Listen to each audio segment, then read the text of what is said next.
Boa tarde. Eu sou Eugênio Butti, sou coordenador acadêmico da Cátedra Oscar Sala. Eu falo aqui em nome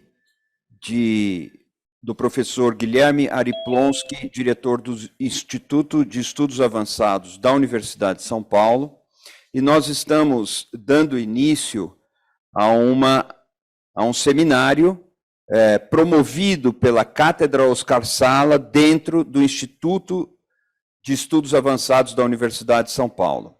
Na Cátedra Oscar Sala, que é uma parceria entre o Instituto de Estudos Avançados e o núcleo CGI, NIC, BR, que são as instituições responsáveis pela governança da internet no Brasil, nós temos nosso catedrático, o professor, pesquisador Virgílio Almeida, que está ao meu lado, e que é o líder, o organizador, o mentor desta atividade de hoje. Nós vamos receber aqui o professor Ben Shneiderman. É uma grande honra para a nossa universidade recebê-lo e partilhar desse diálogo com ele. Com essas palavras, então, eu inicio a atividade de hoje. Eu dou boas-vindas ao professor Ben Shneiderman e passo a palavra para o professor Virgílio Almeida. Virgílio, muito obrigado. A palavra é sua. Thank you, Eugênio. Professor Ben, we are delighted to have you here.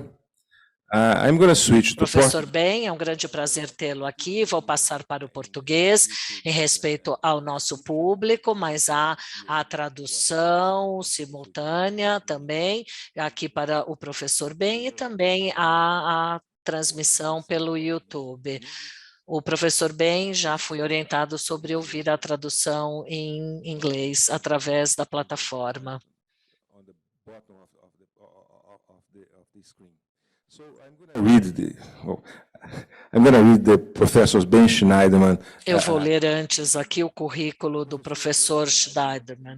Professor emérito da universidade e professor do Departamento de Ciência da Computação e fundador, diretor, né, do Laboratório para a Interação Humano-Computador e membro do Instituto da Universidade de Maryland para Estudos Avançados, algo similar ao IEA. Ele é também um fellow da 3A, da Associação para o Avanço da Ciência, para a ACM, Associação de Computação, e para o I3E. E é membro da Academia de Visualização e da Academia Nacional de Engenharia nos Estados Unidos. Ele recebeu 6 doutorados honorários em reconhecimento ao seu trabalho pioneiro e as contribuições no estudo da interação humano-computador e visualização de sistemas. Suas contribuições, que são altamente reconhecidas, né, incluem tecnologias como os links da web, que são ressaltados por cores, tem as telas com alta precisão para o toque e também o tagueamento de fotos.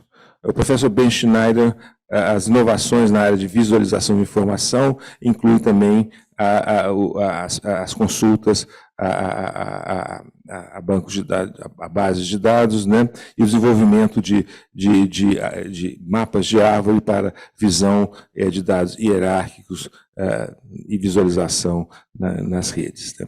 Então, para nós é um prazer estar aqui com o professor e uma honra receber o professor Ben Shneiderman. Ele é o autor de vários livros, entre eles Designing the User Interface, Strategies for Effective Human-Computer Interaction, e é coautor de várias outras publicações. Sua publicação recente, seu livro mais recente, chama-se Inteligência Artificial Centrada no Humano, e que é o tema dessa palestra hoje, e que foi publicado pela editora da Universidade de Oxford, agora em fevereiro deste ano. Então, é um imenso prazer ter o professor Ben Schneider here. Please, Professor Schneider, the screen is yours. Thank you. Obrigado.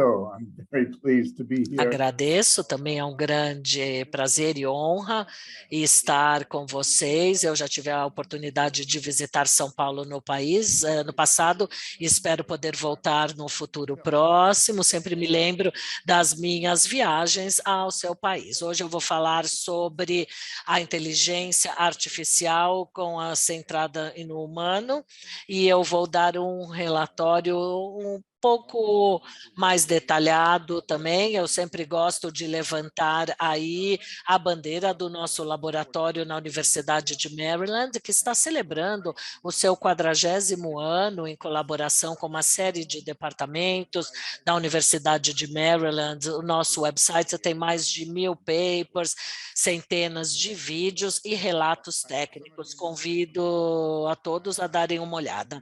Eu acho que vocês já ouviram falar da 6ª edição, que conta uma história realmente muito interessante sobre como esse pequeno grupo de pesquisadores conseguiram contribuir uma vasta mudança, trazendo a tantas pessoas o avanço da tecnologia, telefonia móvel, smartphones, computadores, a internet, a rede e tudo mais. Bom, isso é conhecido, mas hoje nós vamos falar sobre a inteligência artificial centrada no ser humano, garantindo o controle humano. Existe aí benefícios nessa tecnologia, entretanto, há também as suas desvantagens e os seus perigos.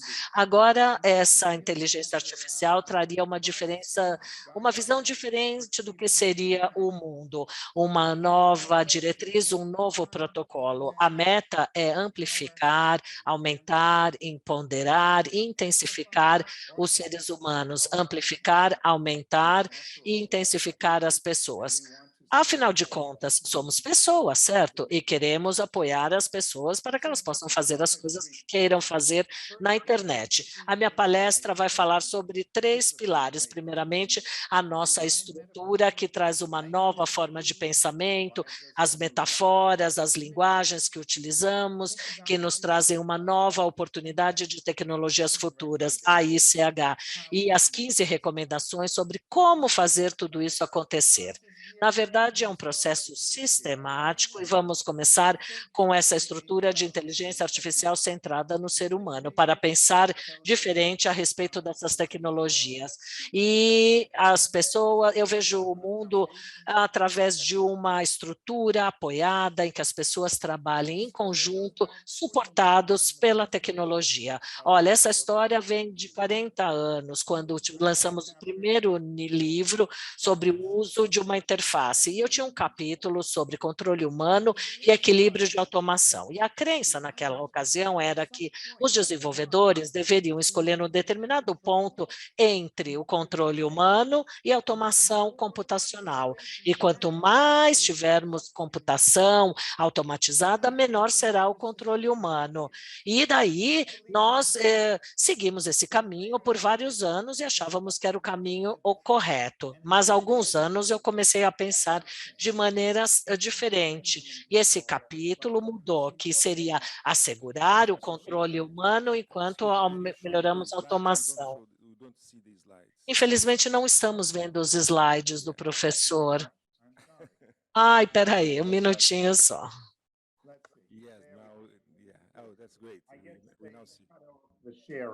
Yeah, okay. Okay. I was wondering mesmo, porque ele falou uma coisa como vocês podem ver, eu falei, ver o quê? Talk are the HCI framework. Nós temos 3 partes dessa palestra, que é a estrutura do AICH, E vamos começar com essa estrutura. Isso me faz pensar na primeira edição do livro e a ideia de equilibrar a automação e o controle humano. E se tivermos mais automação, nós vamos ter menos controle humano. Mas há alguns anos eu mudei o título do capítulo que eu havia escrito para o novo, que seria a garantir o controle humano enquanto aumentamos a automação. Eu não sabia exatamente o que isso significava, mas cada vez mais isso se tornou claro e a mensagem é: temos duas escalas separadas. Podemos ter o controle humano alto e baixo e a automação computacional alta e baixa, se considerarmos este gráfico aqui, esse desenho. Temos duas representações dinâmicas. Nós temos automação computacional de baixo para cima e o controle humano também aqui do lado esquerdo, indo de baixo para alto. Nós pensamos em vários níveis de controle computacional, como, por exemplo, o airbag que precisa soltar em 200 milissegundos. É necessário ter uma automação computacional rápida. Por outro lado, nós temos situações em que queremos um controle humano, quando eu estou com as crianças, quando eu estou pedalando a minha bike. Todas essas situações são situações em que dependem completamente do controle humano, ou seja, a autonomia humana é necessária aí. E a discussão é, aonde temos uma combinação, como podemos garantir um equilíbrio que seja confiável, seguro, que apoie o controle humano ainda com automação computacional. Um exemplo seria o elevador, em que há um grande grau de autonomia, certo? Através de machine learning, inteligência artificial, que programam os elevadores dos edifícios. E ainda assim, o ser humano entra, aperta o botão, acende a luz, o elevador chega, a porta abre, fecha, você aperta ali o andar que você quer ir, e daí você vê os andares subindo, não é? Daí a porta abre e você chega. Pronto, você chegou lá porque você estava em controle daquela ação. Um outro exemplo seria a câmera dos nossos celulares, em que há uma grande quantidade de IA e de machine learning na sua tecnologia, tem toda aquela coisa da velocidade, redução de tremores, foto dia, foto noite, enfim, eu posso controlar aquilo que eu quero. Eu aponto a câmera para aquele alvo, eu faço o zoom que eu quero, eu faço todas as configurações e eu decido quando eu quero tirar a foto, quando eu vou apertar o meu dedo ali. Essa é a minha foto que eu decidi fazer, eu compartilho com os meus amigos, posso editá-la, fazer mudanças, editá-las, porque a minha foto é o meu aplicativo criativo, mas ainda assim, tudo isso só foi possível devido às tecnologias e às características e funções alcançadas pela tecnologia, que é uma tecnologia confiável, segura, que podemos acreditar. E podemos ter, essas são características automatizadas. Então, esse é o tipo de desenho que eu gostaria de ter para alcançar este equilíbrio. Nós temos pontos perigosos do lado esquerdo, em que temos excesso de automação, exemplificado pela pressão das aeronaves Boeing 347, porque o desenho dessa aeronave é que ele tem um sistema completamente autônomo, tão autônomo que os pilotos não foram informados a respeito da existência desse sistema e da sua consequente ativação. Por isso, há muito perigo nesse excesso de automação. Sendo assim, é necessário limitar a automação, dando controle também aos seus usuários. Por outro lado, há perigo também no controle humano. Por exemplo, no forno, se a temperatura ela sobe acima de 300 graus Celsius, a porta ela fica travada, você não abre mais, porque sabe, se você abrir aquela porta do forno naquela temperatura tão alta, o risco por humano é muito alto. Então, é bacana limitar o que o humano pode ou não fazer. E essas travas, esses alertas, são boas ideias graças ao trabalho e pesquisa dos engenheiros nos últimos anos. Vamos ver um outro exemplo?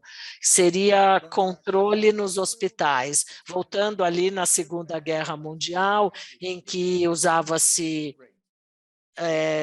sacolas de plástico, por um determinado preço, mas isso era muito perigoso, porque havia um excesso de automação, e quando aquelas sacolas de morfina que eram dadas aos soldados depois da Segunda Guerra Mundial, mas a morfina ficava ali pingando sem qualquer controle, podendo levar a um excesso de morfina nos seus combatentes.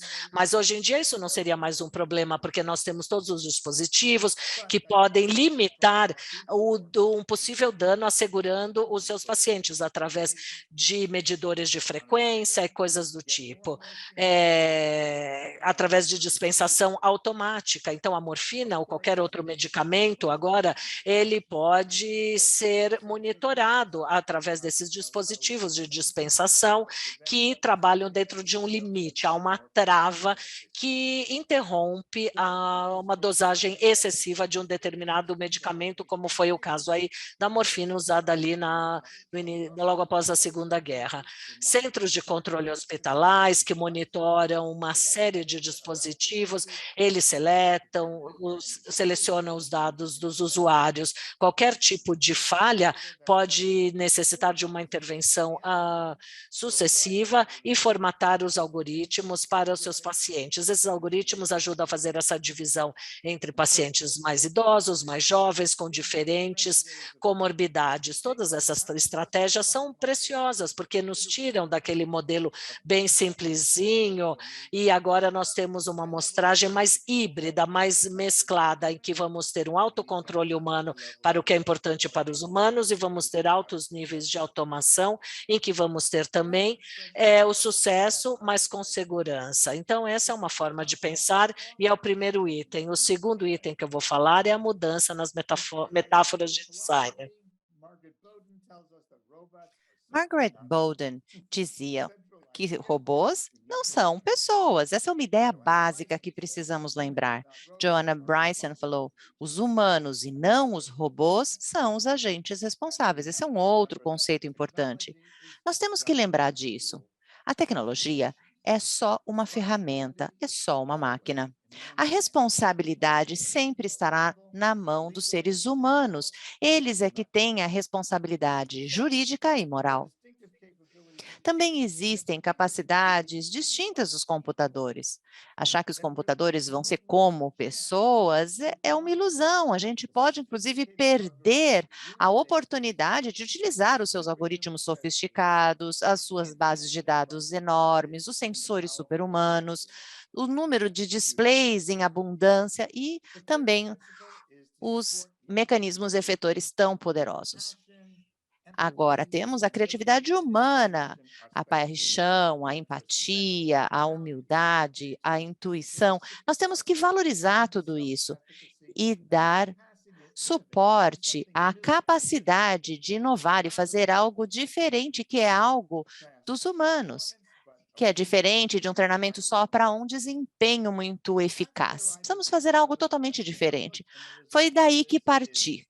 O resultado foi o seguinte, existem novas maneiras de se pensar. À esquerda eu coloco a mentalidade antiga que tínhamos. Então, que os computadores eram agentes inteligentes, com habilidades linguísticas e cognitivas, e que pareciam pensar e ter conhecimento. E também a ideia anterior de colaboradores é que interagiriam como os humanos interagem com a gente, seria um parceiro. E que também que as máquinas trabalhariam por conta própria, com autonomia, e que seriam robôs sociais, falariam como pessoas e que teriam, inclusive, uma inteligência emocional. São ideias muito populares e muito atraentes. Tenho certeza que isso também é popular no Brasil. Porém, essas ideias não demonstraram benefício para os robôs comerciais. Aqueles que deram certo são o que nós chamamos de super ferramentas, que aumentam as habilidades humanas, que dão mais autonomia aos seus usuários, melhoram o desempenho humano, ou os telebots, que eles aumentam as habilidades motoras e perceptuais dos humanos, permitem operações remotas, aqueles que funcionam como centros de controle, que dão suporte aos seres humanos no controle. O meu exemplo favorito são as câmeras digitais. Nós conseguimos preparar a foto, deixá-la do jeito que a gente quer e nós conseguimos bater a foto na hora que queremos. Editamos, refinamos e finalmente compartilhamos a foto com outras pessoas. Esse é um exemplo muito bom de como a tecnologia deveria ser. Temos uma pré-visualização, você vê o que acontece e aí você pode mudar ou não. Ou pode até deletar e bater outra foto. Aqui nós também temos uma imagem de navegação para ir de um ponto até outro. Tem muito machine learning, muita inteligência artificial envolvida para me propor 3 rotas, dar a estimativa do tempo de chegada e também já mostrar onde há engarrafamentos. Cabe a mim escolher qual é a rota que eu quero. Eu quero pela cidade, cheio de semáforos, ou eu prefiro pegar a estrada, que talvez seja mais bonita, mas eu vou fazer um trajeto mais longo. São as escolhas que os usuários fazem, ou seja, os usuários têm uma pré-visualização e aí eles tomam a sua decisão. O mesmo é verdade, são para os autopreenchimentos em buscas ou textos. Eu começo a escrever universidade de, e aí eu tenho as sugestões com várias possíveis universidades. Mesma coisa para correção de textos, correção da digitação. O sistema indica um potencial erro, o usuário decide se ele quer corrigir ou não. De novo, o controle está na mão dos humanos. Uma super ferramenta mais ambiciosa é o terminal da Bloomberg. Aqui nós temos um sistema de análise financeira. Bloomberg recebe 1,6 milhões de artigos de várias partes do mundo, tem que processar, organizar tudo isso para que os usuários, especialmente empresas ou os países, consigam as informações customizadas para que possam tomar suas decisões. Vejam que as telas têm muita informação, porém, não são informações que se sobrepõem. Normalmente, os usuários olham rapidinho de uma tela para a outra e buscam a informação de que precisam e aí agem como quiserem. Esse design faz com que mais de 300 mil pessoas do mundo paguem $20 mil por ano para poder, $220 mil por ano para poder pagar algo assim, para poder emular os terminais de Bloomberg, e isso é aplicável a outras áreas do conhecimento também. Depois temos os telebots. Todo mundo dizia que aquele robô Mars Rovers era autônomo, não andou lá sozinho. Ele se movia de maneira autônoma em Marte. E aí eles podiam ajustar a antena para que tivesse na posição correta, ajustar os painéis solares e o robô funcionava sozinho. Mas existem 80 pessoas por trás do controle desse robô Rovers, que são eles que determinam esse desempenho, eles lidam com as falhas nos instrumentos e eles também, às vezes, encontram oportunidades quando veem as imagens que chegam ao laboratório. De novo, é uma automação, porém, tudo é controlado pelos homens. Uma outra forma de telebot são os robôs cirúrgicos. Esse, por exemplo, é um sistema cirúrgico chamado Da Vinci, um dos mais importantes do setor.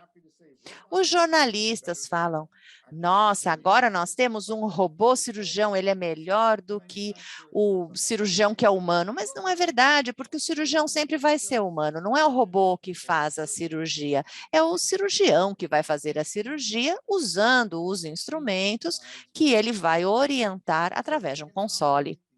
Eles conseguem, portanto, controlar esses dispositivos como se fosse um lápis, conseguir fazer pequenas incisões do tamanho de um botão.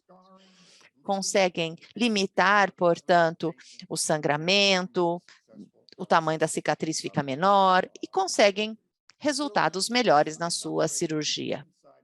Portanto, podem fazer cirurgias mais precisas nos seres humanos. É um grande avanço que ocorreu nos últimos 30 anos e tem melhorado a cada dia. Esse é um bom exemplo de automação, porque reduz o tremor da mão do cirurgião e o movimento consegue ser bastante preciso. Eis um outro exemplo de controle. São nos centros de controle. Muitas vezes os dispositivos são autônomos, mas são controlados.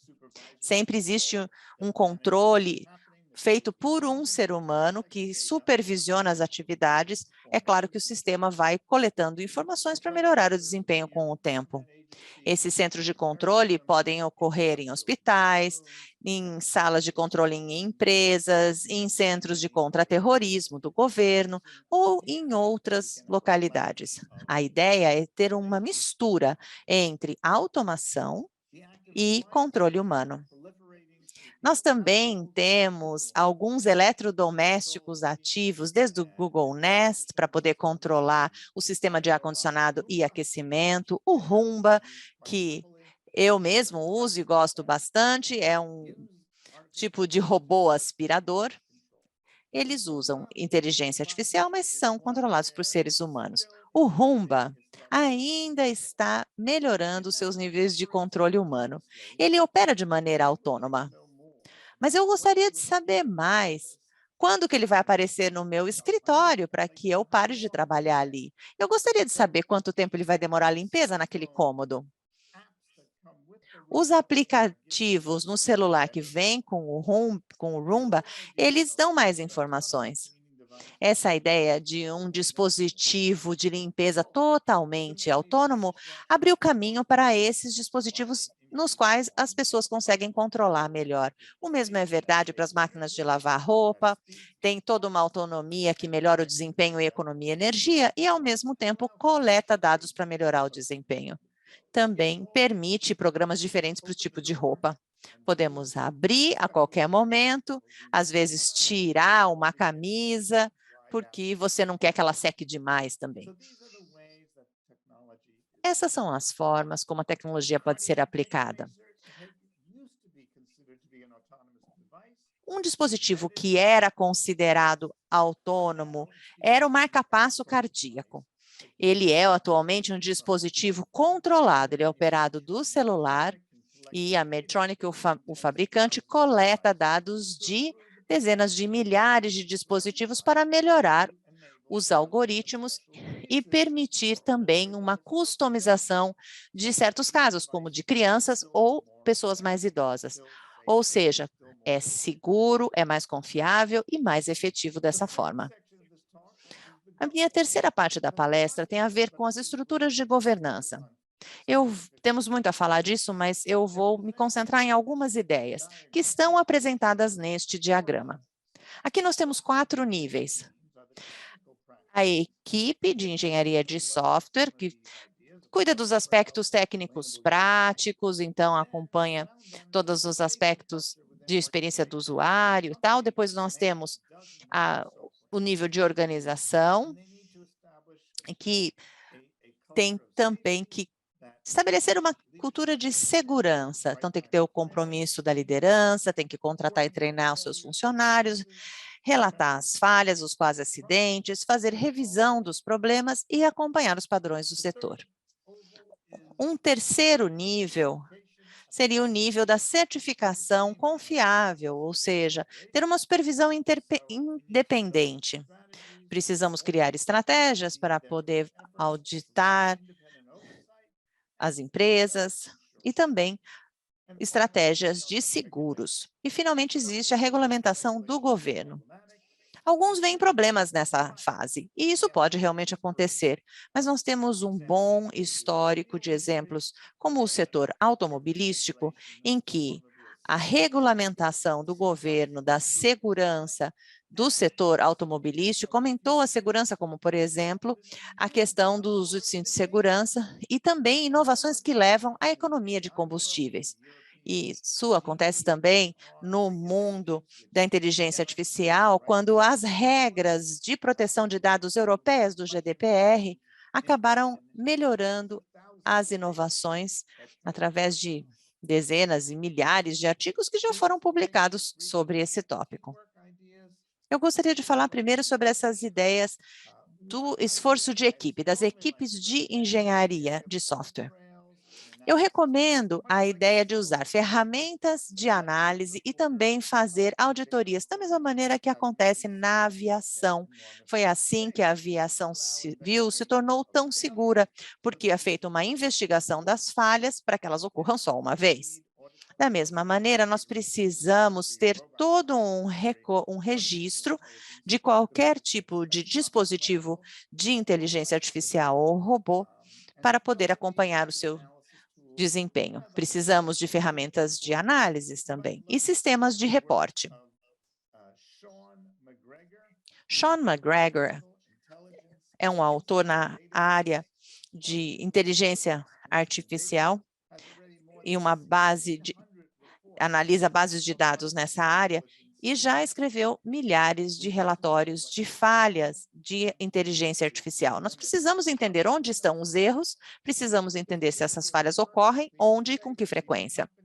Também é importante que nós façamos alterações nos fluxos de trabalho de engenharia de software quando necessário, que façamos testes de validação e verificação, ver se não há viés nos testes para poder melhorar a situação e também interfaces de usuário que possam ser explicadas. Os requisitos europeus em relação às interfaces de usuário que podem ser explicadas levou a milhares de artigos que explicam o que chamamos de inteligência artificial explicável. 98% desse trabalho se trata de explicações retrospectivas, ou seja, o usuário toma uma decisão em relação ao seu trabalho, qualquer decisão na sua vida, e ele depois pode se perguntar por que aconteceu isso. Ele pode receber uma explicação retrospectiva local ou global. Global seria o desempenho do próprio algoritmo.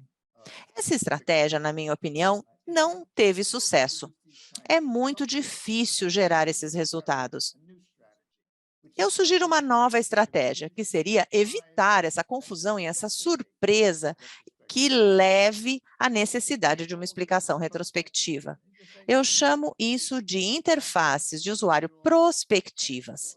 Sejam interativas, visuais e exploratórias. Vou dar alguns exemplos. Então, vamos supor que você peça um empréstimo para comprar uma casa. Então, aqui um exemplo de um relatório retrospectivo. Você pediu um empréstimo de um certo valor, o seu pagamento mensal ia ser X e aqui nós temos o valor dos ativos líquidos. Com isso, você tem uma ideia. A abordagem anterior seria, você preencheria esses campos, clicaria em prosseguir, e aí você teria uma explicação, né? Olha, o seu empréstimo não foi aprovado. Talvez seja aprovado se diminuir o valor do empréstimo total, ou diminuir o valor das parcelas, ou então aumentar o valor dos seus ativos líquidos. Alguns poderiam achar que essa é uma boa solução. Mas os usuários não sabem em quanto eles teriam que diminuir o valor da mensalidade ou o valor do pedido do empréstimo. Ou então aumentar o valor dos seus ativos. Então, eles podiam pegar emprestado da família, mas vai saber quanto.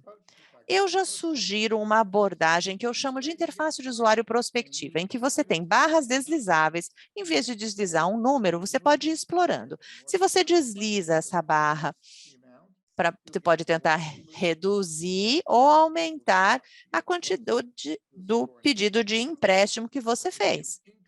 Se você aumenta, por exemplo, a mensalidade, vai ver que o resultado do seu score, se você for ver também qual que é o ativo que você tem como garantia, também vai ver se isso vai levar à aprovação do seu empréstimo ou não. Nós podemos, nessa análise, entender qual desses 3 fatores vai ter um impacto melhor. Essa é uma ideia que está começando a se espalhar. Esse é um exemplo muito bonitinho de bibliotecárias que criaram um sistema para recomendar livros. Então, tem essas barras deslizáveis. Então, se o livro é mais divertido, se ele é mais sério, se ele é bonito ou se, nossa, ele é nojento, se ele tem conteúdo sexual ou não, e de otimista para pessimista. Ao deslizar essas barras, muda as capas que apareçam. E aí você sabe que essa é uma nova recomendação, isso fica muito claro. E também os jornais fazem o mesmo para entretenimento, para esportes, para que então os usuários recebam sugestões de leitura de acordo com os artigos que buscam. Um outro exemplo são recomendações na área de música. Aqui nós temos, por exemplo, 5 parâmetros, 5 atributos. Então, a parte mais acústica, se tem mais ou menos instrumentos, se é uma música para dançar, se é uma música com mais energia, alguns conceitos até um pouco difíceis de traduzir. Mas essa é uma maneira de você expressar o estilo de uma música, para ver quais são as sugestões que vêm. Então, esses seriam exemplos para poder explicar como isso funciona para o usuário. Agora eu vou falar um pouco mais sobre essa cultura de segurança. É importante que as organizações entendam que elas precisam gerar métricas ou regras de governança para que a sua equipe de engenharia de software possa medir a qualidade, o desempenho, a produtividade e, ao mesmo tempo, acompanhar os erros que inevitavelmente acontecem e, com isso, consigam melhorar rapidamente. Estamos observando o crescimento dessa ideia de cultura de segurança nas indústrias e corporações líderes, que se torna uma vantagem competitiva se você tem realmente esse ambiente de confiança e segurança. Depois nós temos a certificação confiável em firmas independentes, como, por exemplo, Deloitte, Ernst Young, KPMG, que são empresas de auditoria independentes que fazem esse tipo de trabalho externo, facilitando as auditorias de inteligência artificial para os sistemas, uma vez que esses sistemas forem construídos, continuarem a serem desenhados. As empresas também de seguro, as seguradoras, elas necessitam de dados. Por exemplo, as empresas automotivas estão tendo problema em saber se devem cobrar, por exemplo, taxas mais altas, taxas premiums, taxas mais altas para aqueles carros autônomos ou não, porque existem todas as questões de segurança, isso precisa ser levado em conta, porque tem a ver com as cláusulas de segurança, entretanto, não nos dão acesso aos dados. Na administração de transporte ferroviário nos Estados Unidos, abriu uma investigação de 16 carros da Tesla que se envolveram num acidente com ambulâncias, carros de bombeiro, durante uma travessia, tanto numa estrada quanto fora. Esperamos que esse tipo de investigação nos dê uma melhor ideia sobre quais serão esses quesitos de segurança. Eu prefiro um carro que tenha uma automação segura do que um carro que seja dirigido apenas pelo ser humano. Eu acho que daí depois nós vamos estar indo nesse caminho.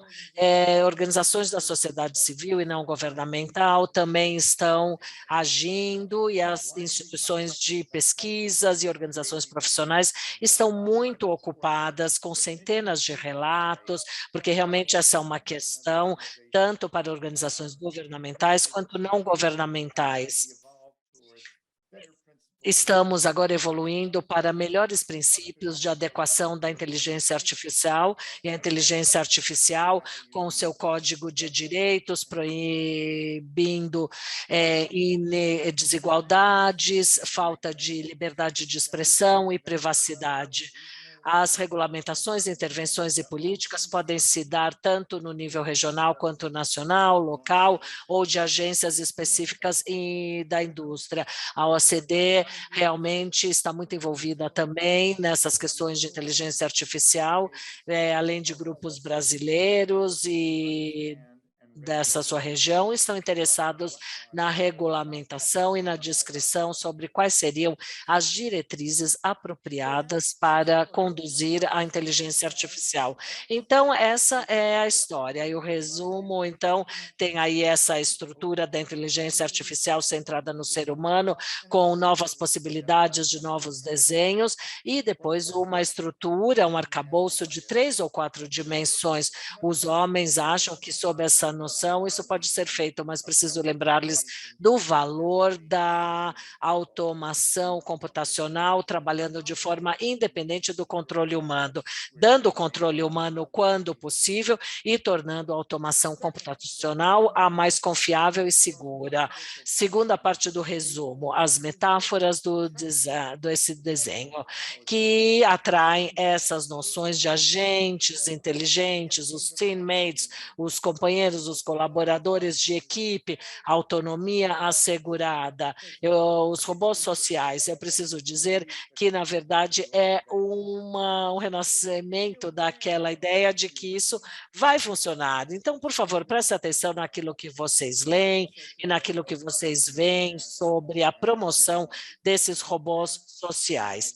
Mas não se esqueçam das falhas do passado, por isso eu não acho que há nenhuma razão de acreditar que esses robôs sociais se tornarão diferentes ou melhores do que hoje em dia. Então eu recomendo aí, temos os Super Tools, os Teleboots, os centros de controle e os aplicativos ativos. Essas são linguagens que descrevem a tecnologia do futuro e os princípios e os desenhos, eles acabam montando esse arcabouço da diferente maneira de pensar e entender cada uma dessas tecnologias. Terceira parte, eu falei sobre as estruturas de governança para a inteligência artificial centrada no ser humano. Uma série de recomendações, e aqui temos um resumo do livro que eu lancei no início deste ano. Nós começamos respeitando os valores humanos, o desejo de apoiar o direito humano, a justiça social e a dignidade também humana. Isso se dá através de objetivos individuais, a autoeficácia, a criatividade, a responsabilidade e, é claro, as conexões sociais.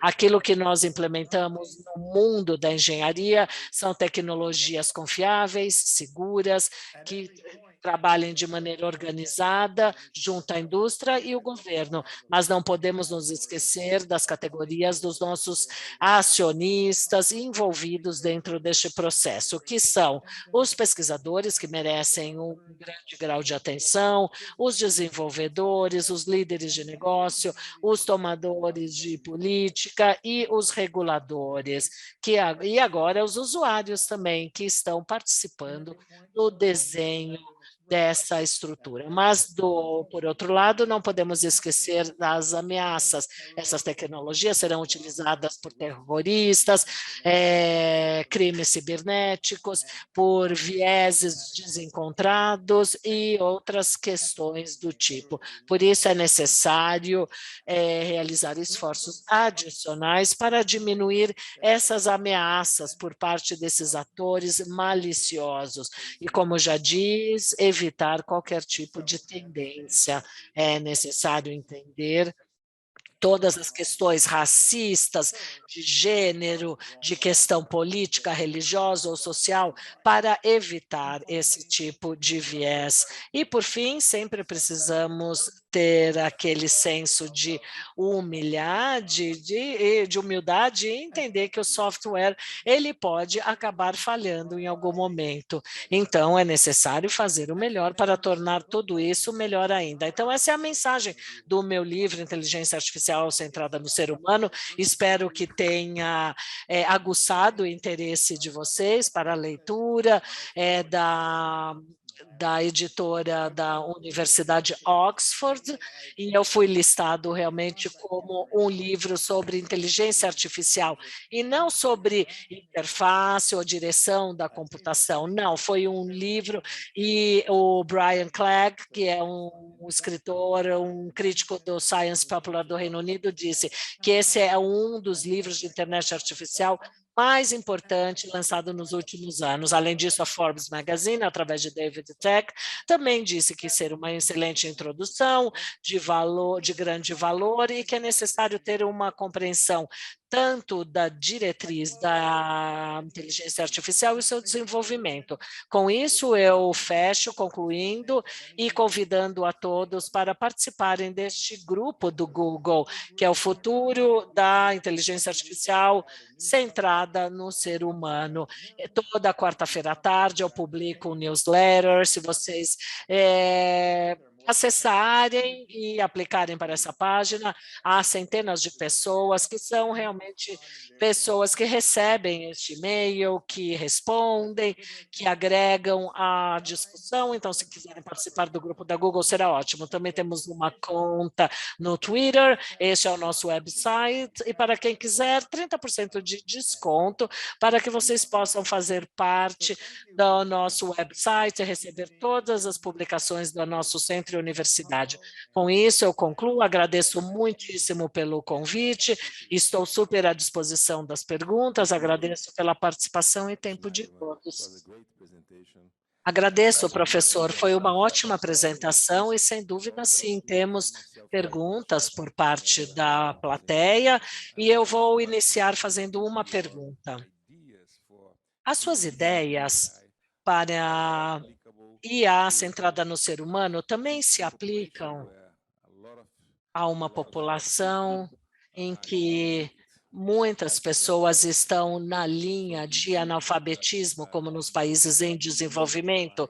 O senhor acredita que as suas ideias podem se aplicar diretamente também aos países em desenvolvimento ou só aos países desenvolvidos? Caso contrário, será necessário fazer uma adaptação para conseguir atender essa faixa analfabeta, não só de analfabetismo, não só no Brasil, mas em outras regiões?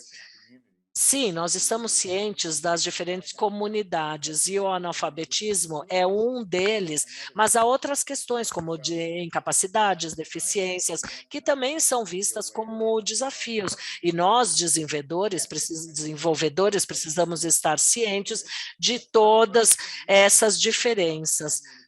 Mesmo usuários ativos de tecnologia da comunicação podem se beneficiar de IA. E fazer uso desse sistema como uma benfeitoria. Há uma esperança de que os sistemas de IA, eles podem converter para a língua falada, ou a língua oral, ou, por exemplo, a geração de fala é algo que pode estar ligado à IA, melhorando a oportunidade mesmo para os analfabetos que podem vir a usar e participar, é claro, desses avanços da vida contemporânea. Temos aqui 3 perguntas da professora Dora Kaufmann. Ela é professora da Universidade Católica de São Paulo e ela fez 3 perguntas para o senhor. A primeira delas, o sistema Machine Learning, ele está em conformidade com a agregação de dados e alinhamento dos mesmos? Como conseguir lidar com isso? Olha, a parte da estrutura, da governança, é continuar o monitoramento daquilo que nós chamamos de mudanças distributivas. Esse é um problema muito frequente. Você treina esse modelo, o modelo de A, com base num determinado conjunto de dados, mas daí quando você vai lá e aplica, o resultado é bem diferente. Por isso é necessário continuar a monitorar e a melhorar. Precisamos entender, entretanto, que machine learning parece, sabe, uma ideia assim mágica, mas simplesmente use o termo machine guessing, né? A máquina que está ali adivinhando. Vamos falar assim, né? Falar que é só uma máquina que adivinha. Dessa forma, vamos reduzir o nosso excesso de entusiasmo. Por isso, eu diria, cuidado e entendam que a atualização contínua, assim como o monitoramento contínuo destes sistemas, trata-se de algo necessário. Uma outra pergunta da professora Kaufmann. A maior parte das empresas não geram dados suficientes dados sobre suas operações, sendo necessário e obrigatório o acesso a dados externos, que acaba representando um risco adicional. Como lidar com tal fato? Por que ela acredita que as corporações não geram ou recebem dados suficientes? Muitas pessoas estão preocupadas com o excesso de dados, não é? Caso esses dados sejam violados, e as corporações são muito poderosas. No livro da Shoshana Zuboff, que chama-se O Capitalismo investigativo, fala sobre o perigo das empresas terem muitos dados ou fornecerem muitos dados privados a respeito das suas ações, transações, comportamentos, saúde e relação. Então, se a professora puder esclarecer um pouco mais, por que ela acredita que as empresas não gerem dados suficientes? Agora, uma pergunta de um pesquisador. Alô, oi. Professor Ben Schneider, thank you for your Agradeço, professor Scheiderman, pela sua bela apresentação, particularmente aquele slide da barra da explicação, é uma solução, a barra deslizável, é algo muito interessante, uma ótima solução. Mas agora eu vou fazer uma pergunta, talvez não tão agradável por ser complexa. Ela está relacionada ao seguinte: ao ler o seu livro, eu vejo boas ideias sobre pensar no IA centrada no ser humano. Entretanto, aqui no Brasil, nos sentimos, por vezes, pouco confortável por se tratar de uma IA centrada no ser humano, em que temos um mundo tecnológico descentralizado. Quando o senhor fala sobre a participação das Nações Unidas, defendendo a desigualdade, a pobreza e coisas do tipo, ficamos muito céticos sobre como isso pode ser feito ou será feito. Com isso, a minha pergunta para o senhor é: como podemos considerar, em termos de desenho, de desenvolvimento, e pensar nesses dispositivos tecnológicos e neste mundo centrado no ser humano, utilizando uma série de recursos ambientais, eu quero dizer, em que a utilização da desigualdade mundial, desigualdade global.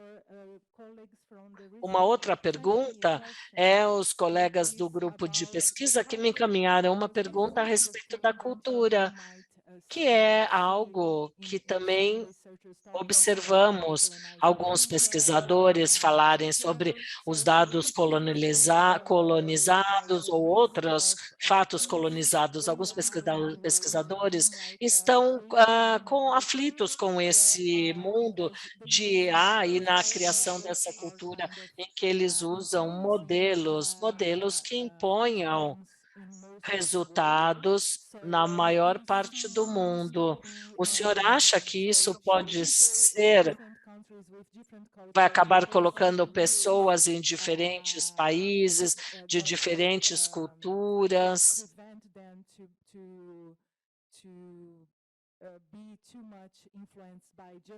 E daí eles podem acabar sendo influenciados demasiadamente por uma cultura ou por outra, como a cultura do Globo Norte? Eu começo com essas perguntas simples, ok? Ellen. Ellen what? Seu nome é Ellen? Mas, N-A-S. Mas, N-A-S. Obrigado, Ellen.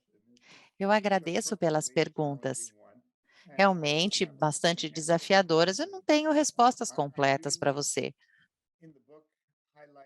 No livro, eu destaco os 17 Objetivos Sustentáveis da ONU e as métricas que estão por trás delas. Essas métricas, na minha opinião, são imperfeitas, mas ainda assim têm valor e talvez sejam melhor essas opções do que, às vezes, as opções que alguns dos meus colegas fazem nos trabalhos que desenvolvem.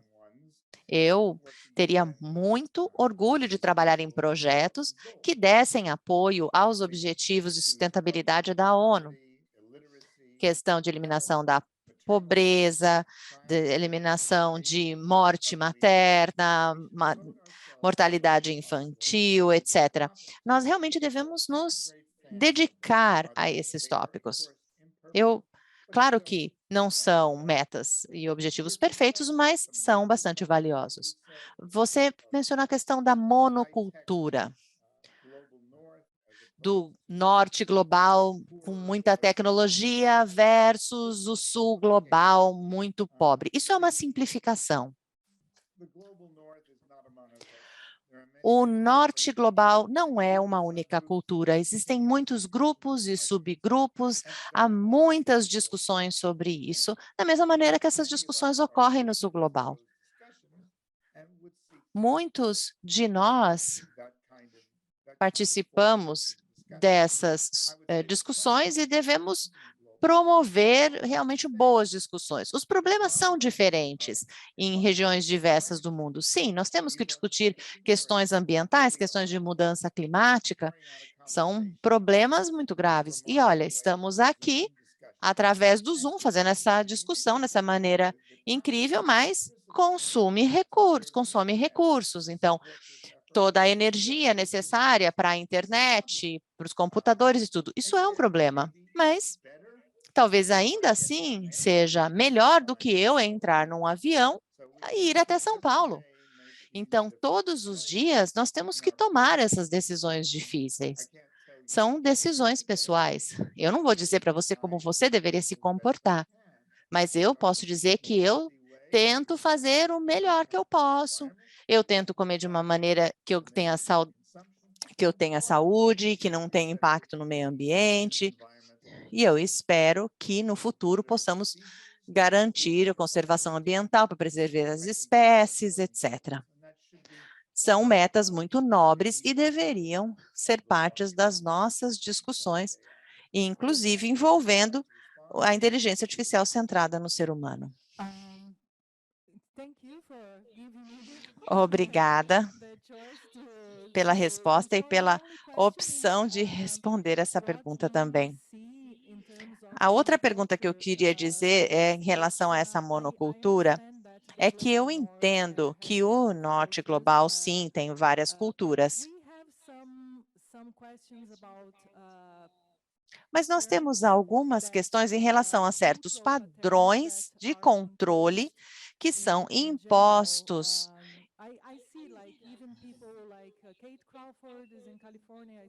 Kate Crawford, por exemplo, está na Califórnia, ela é australiana, ela mesma fala de monocultura.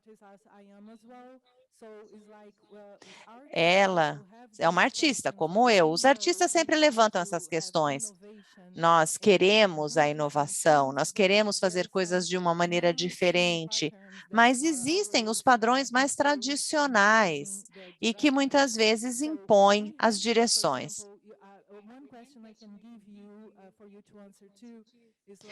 Então, uma pergunta que eu gostaria que o senhor respondesse também tem a ver com a questão do software. Os softwares, por exemplo, contratados para contratação. Existe um software que se chama Prism. Para isso, eu li isso no The Guardian, num artigo deles.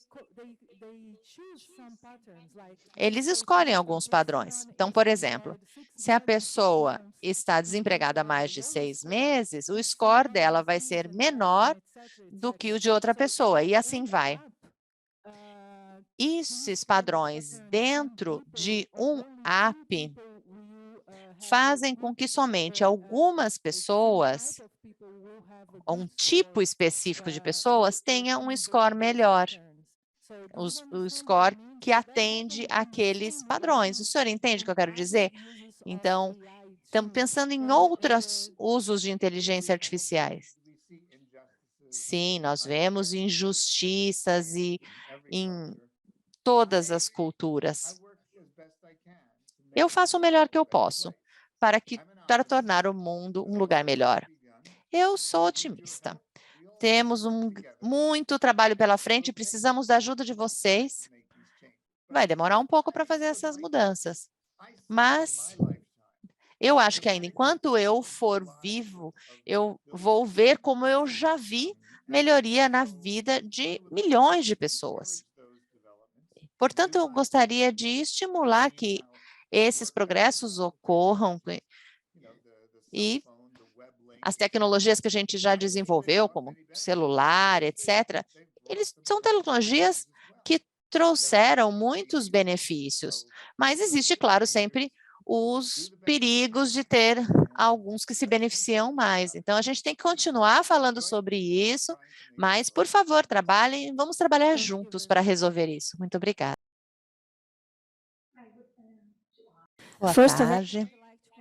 Primeiro, eu gostaria de parabenizá-lo pela palestra e pelo livro. Me deu vários insights. Eu gostaria de destacar, quando o senhor falou sobre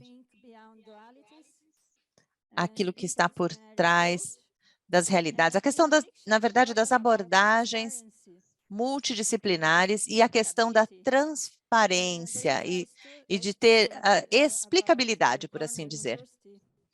Na Universidade de Cornell foi feito um estudo que fala sobre esse problema, o problema de uma iniciativa que não se enfoca no usuário final. O foco acaba sendo muito mais nos engenheiros, para ajudar os engenheiros a repensar esse modelo, ou seja, existe uma lacuna entre a capacidade dessa explicação na prática e aquilo que o usuário final tem nas suas mãos. O que nós poderíamos fazer para tratar dessa lacuna? Eu tenho uma segunda pergunta. Ela parece com a pergunta feita pela Dora. Como que nós podemos tratar de um viés emergente, às vezes um viés que não existia no contexto original, mas que pode ser um viés de um outro contexto? Como que nós podemos tratar desse problema? Hey, well, you've given me a lot for another lecture. Nossa, mais uma pergunta difícil que dá outra palestra. É uma boa ideia. Essa questão da interdisciplinaridade é importante, trabalhar com várias profissões. Há muitas evidências de que os acadêmicos são muito inteligentes, mas eles não escolhem os melhores problemas. Por isso é importante trabalhar junto com a indústria. Você passa a ter muito mais vantagem nessa abordagem. Com isso, podemos enfocar em problemas mais importantes. Então, não só a interdisciplinaridade, mas a intersetorialidade, para que nós possamos trabalhar não só como equipe com vários tipos de profissionais, mas também envolvendo vários setores. A sua questão da explicabilidade, ela é uma questão muito mais complexa, bem como essa questão do viés. Essas perguntas me parecem vir da discussão da ética. É uma boa discussão, nós precisamos saber muito sobre ética, mas não é suficiente. Para mim, o que é importante é pensar na fase de projeto. Nós temos que fazer perguntas, nós temos que pensar muito bem como formos projetar um sistema e como que nós vamos medir o desempenho daquele sistema. Então, quando você passa para a fase de projeto e depois quando passa para a fase de execução e de assumir as responsabilidades pelos resultados do sistema, são passos muito importantes. Eu acho que é importante nós escolhermos problemas do mundo real, trabalharmos com questões reais de projeto e temos que ter a responsabilidade de encontrar os parceiros responsáveis também nessas questões. Professor. Muito obrigada.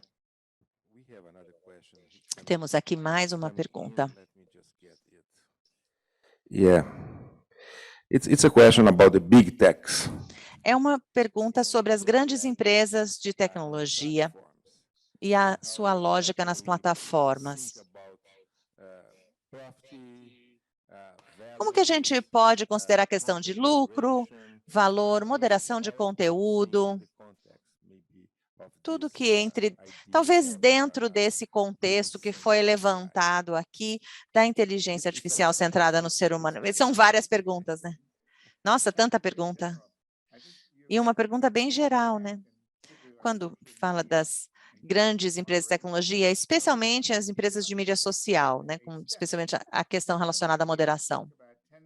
Jen Lanier tem um livro que fala 10 motivos pelos quais vocês devem parar de usar mídias sociais. Eu tive um impacto quando eu li esse livro. Eu uso ainda as mídias sociais, mas em grande parte eu não uso muito o Facebook. Eu prefiro comunicações mais pessoais, como aqui, para que a gente possa ter uma troca, para que a gente faça um diálogo com as pessoas. E também que esse diálogo não seja interrompido pela tecnologia. A moderação de conteúdo e também a questão do combate à desinformação são questões importantes. As organizações sociais devem fazer parte dessa discussão. Precisamos indicar editores que nós... Não é a gente que vai moderar o conteúdo. Não somos nós que vamos verificar todas as mídias sociais. É importante ter um conjunto limitado de informações que chega até nós de acordo com as nossas escolhas. Eu sei que o Facebook tem 120 configurações que permitem que você controle aquilo que é mostrado para você em relação a notícias. Mas uma pessoa normalmente não consegue mexer nisso. Precisamos encontrar formas para que as pessoas controlem ou designem outras pessoas que façam esse controle por elas. Essa seria a abordagem que eu sugeriria. Obrigado. Eis aqui uma pergunta do pai de uma criança com limitações. A pergunta desse pai é a seguinte: como que a inteligência artificial centrada no ser humano pode ser ajustada ou aplicável a pessoas com algum tipo de limitação grave, pessoas ou adultos ou crianças? Pode ser limitações emocionais, limitações de fala. Essa é a pergunta. Toda tecnologia tem que ser projetada para poder tratar as necessidades de várias pessoas. Eu trabalho ativamente em comunidades que promovem a acessibilidade. A Universidade de Maryland trabalha muito com ferramentas de acessibilidade para o Macintosh, por exemplo, em PCs também, na internet. Trabalhamos com a Vanderheiden também. Jonathan Lazar lidera o Trade Center já há 50 anos, foi um dos pioneiros na área de acessibilidade. Então, o esforço tem que ser no sentido de que os dados sejam acessíveis, por exemplo, para os cegos. Temos também alguns estímulos que sejam dados através de som e não como estímulos visuais. Essas tecnologias beneficiam muito essas comunidades. Então, por exemplo, closed caption, né, que é aquela legenda do mesmo idioma. Isso é um grande recurso para as pessoas. Foi criado para os surdos. Permite que eles possam usar computadores e vários outros tipos de tecnologias. A tecnologia pode sim trazer benefícios a essas comunidades. Cabe a nós forçar que as empresas prestem atenção nisso. Eu acho que já avançou-se muito nesse sentido, claro, ainda há falhas, mas, de acordo com a minha experiência, eu vejo o trabalho que as pessoas fazem e na melhoria dessas tecnologias, com muitos pesquisadores. Agradeço pelas suas sábias palavras a respeito do benefício da tecnologia. Gostaria de agradecê-lo pela palestra, por responder às perguntas. Eu acho que agora o professor Ari, que é o diretor do Instituto de Estudos Avançados, o professor gostaria de concluir com algumas palavras, tanto para o senhor quanto para o nosso público. Agradeço muitíssimo, professor Virgílio, caro professor Ben Schneiderman, agradeço muitíssimo pela sua disponibilidade, pela palestra que nos foi compartilhada e por toda a sua empatia ao ouvir as perguntas e ao respondê-las também. eu fiquei impressionado com uma série de pontos descritos no seu livro. Gostaria de mencionar o primeiro deles, que está bem lá no início, quando o senhor diz que precisamos restabelecer um arcabouço com uma visão livre e nova, sendo assim a ferramenta mais poderosa para gerar a mudança.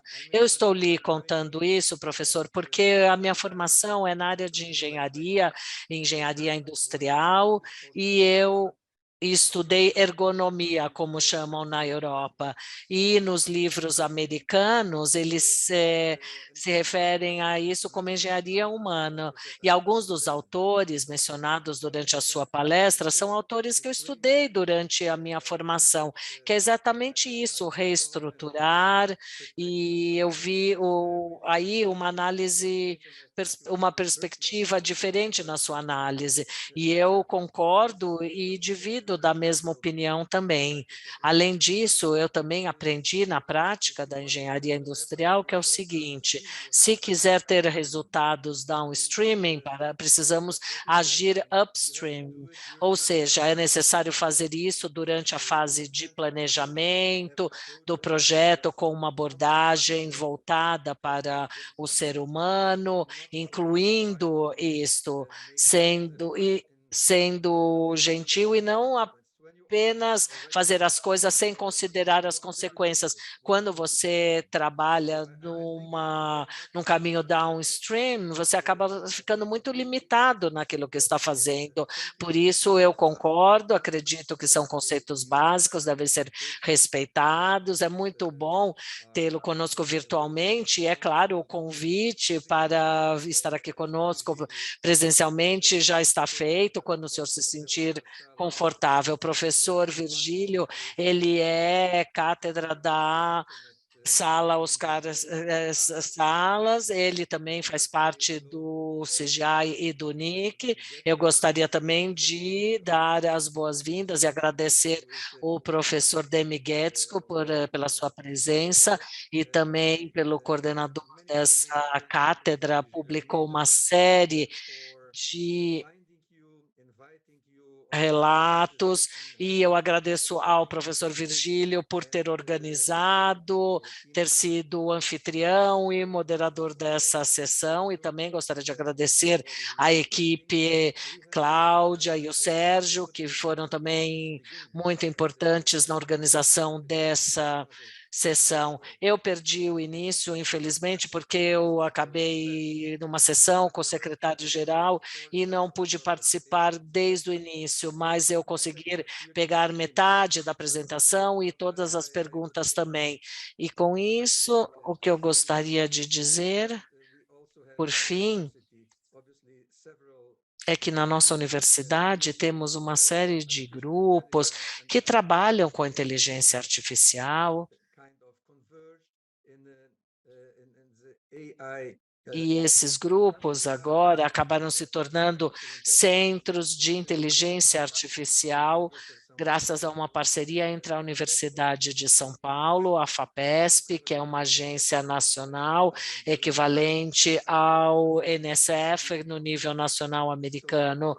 E então o professor Fábio Cosman, que também é um grande colega da Faculdade de Engenharia, me disse que o senhor estaria presente nessa sessão de hoje. Eu falei, não posso perder, já que posso me conectar remotamente. Então, tudo o que o senhor compartilhou é de suma relevância, não só para o Instituto, ou para a cátedra Oscar Sala, e também por todo o seu empenho na publicação desse seu último livro, que sem dúvida nenhuma será realmente muito importante nessa mudança toda que esperamos no futuro próximo. Muito obrigado, eu também agradeço, obrigado.